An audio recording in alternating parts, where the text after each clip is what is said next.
Good morning. It's Sunday, June, I don't know, 28th maybe.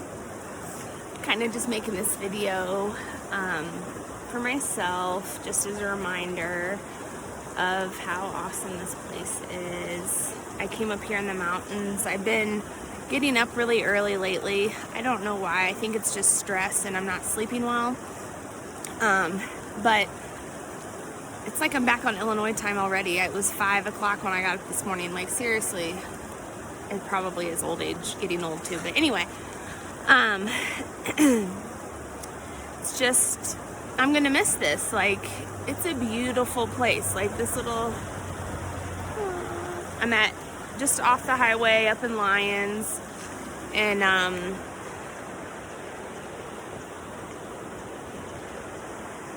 it's beautiful here. Colorado is a beautiful place. The people, not so much. I mean, that's everywhere anymore. It just sucks that people suck. Me and Dave, have kind of come to terms with it. It still sucks, but I mean, we both know Illinois is not forever. It's just the next stepping stone to great things. We both have decided that we'll be fine living like in a camper on the road once our kids graduate, because obviously they're important right now. So that's why we're headed back to Illinois. Mostly, we would have totally stayed here. The messed up thing is, the night that we talked to our kids and, asked what they wanted, like 2 hours later, I got an email saying we had a house, but we had already asked the kids and, made that choice as a family. So, that's what it is. But I don't say it enough because I'm just that person. I'm trying to keep the sun out of everyone's face, but I want to see the little river behind me. I am not a person who really expresses my feelings often. I mean, you see them when I make these videos because this is how I have to do it, because that's just who Sarah is. So, my husband is, he's kind of like, okay, I know it's not forever. We have to do what we need to do. Go fix the house. Live there. Phoenix will be out of school in 7 years. That's a long time, but really in the big picture, 7 years is not that much. I'll be 45. But my husband, some people like him, some people don't. Some people agree with him, some people disagree with him. The thing is, though, my husband always provides for us. And no matter where we go, I mean, when he lost his job in April, we could have been really in a bad place. But the next day, I mean, we had a plan and, we made it. We were surviving completely fine. My husband's a worker, thankfully. Like, he might not do much around the house all the time or help with laundry or stuff like that, but my husband always has made sure that our bills are paid, we have food on the table, and we have what we need. So, thanks, honey. I really do appreciate it, even though I don't show it, because, Ginger, lack of emotions, lack of affection, that's just who I am. But luckily, that. So, we also have decided that we are going to go on our vacation. We've kind of put it off and then said yes and then said no. But we've been together for 20 years, and that is something to celebrate in this day and age. It's not always been easy. Being married is work. We'll celebrate our 17-year wedding anniversary in October. But, so yesterday he was like, honey, I think we need to go on a trip. This is something to celebrate. And so we can't really get into our house again until July 20th is when our tenants are supposed to be out. So really we were kind of homeless for like a couple weeks, and we already had it all planned because our kids were going back to Illinois anyway. So we're just gonna probably leave on the 5th of July and go on vacation, and then swing back through Colorado on our way back to Illinois to pick up another load of vehicles. So, you know, that's kind of nice. I told him we can use it as a time to clear our heads before starting another remodel. So it'll be good. Just kind of give us a couple weeks away, traveling, being alone, you know, just enjoying each other without some of the stresses that we've been going through, because we have a home and we have a game plan now.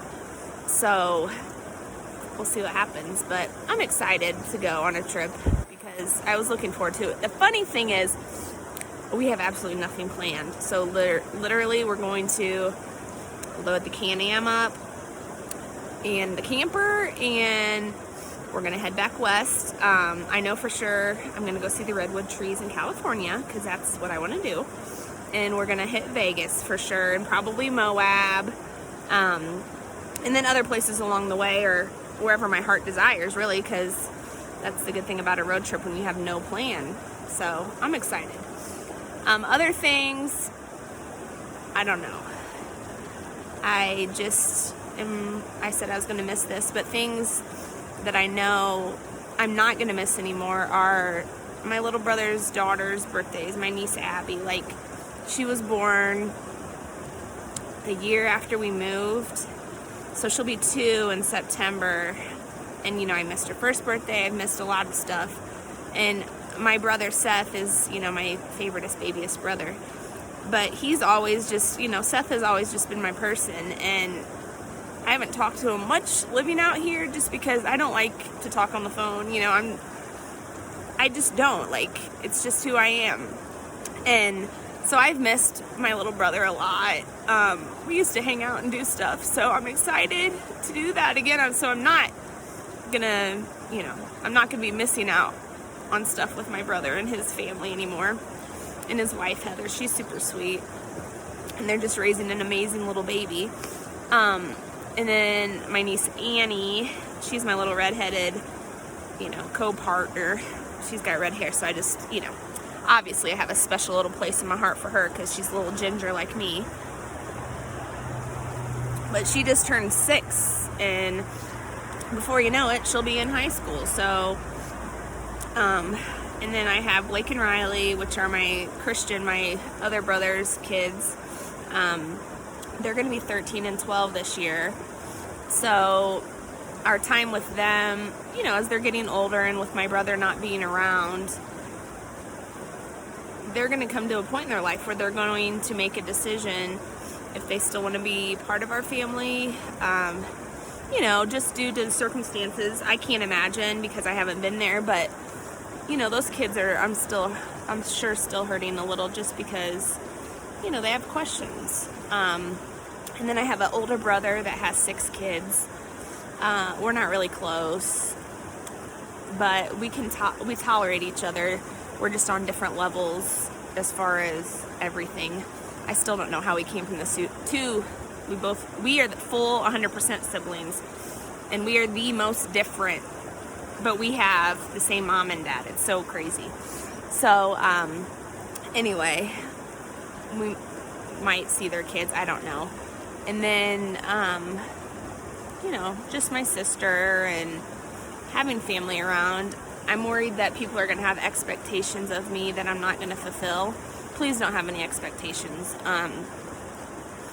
You know, I got to come back and not restart, but I mean, get used to living in Illinois around everyone again. You know, for 3 years I've been out here and not been, you know, I haven't felt obligated to do anything because no one's here.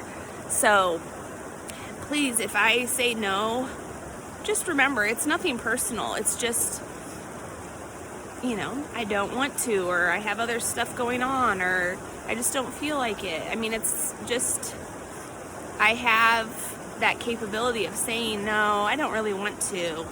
And I won't feel guilty, because you shouldn't feel guilty for not always wanting to do stuff with people.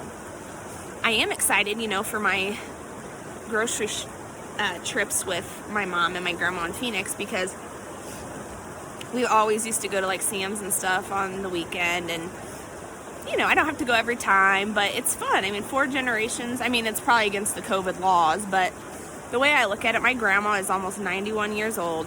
She'll be 91 in October. I only have a few more years left with her. I mean, she's going to live forever because that's just how people in her family are. But my grandma still drives. She pretty much leads a pretty normal life, especially for her age. She lives with my mom and my stepdad, and they've been living together for probably 10 years or so. But I mean, my grandma gets around. She goes to the store. I mean, her having to be stuck at home for those like 2 months was miserable because she's such a busybody. So I'm excited to spend some time with my grandma again. You know, there's positives to moving back to Illinois for sure. So anyway, I'm just rambling, but putting my feelings down because that's how I do things. But I'm going to sit here and enjoy the river a little longer, just enjoy the peacefulness, and remember how grateful and everything I am that Dave and I took the step and moved out here 3 years ago. Even if it isn't forever, we still did it, and now we know that we can do it and we can survive, you know, anywhere. We will make a way no matter what. So having someone by my side like that really means a lot, just because, you know, not everyone has that support of each other. And as much as I might aggravate him or, you know, make his brain hurt, he's on my side always. So I appreciate you, Dave, and I love you, and I can't wait for the next 20 years.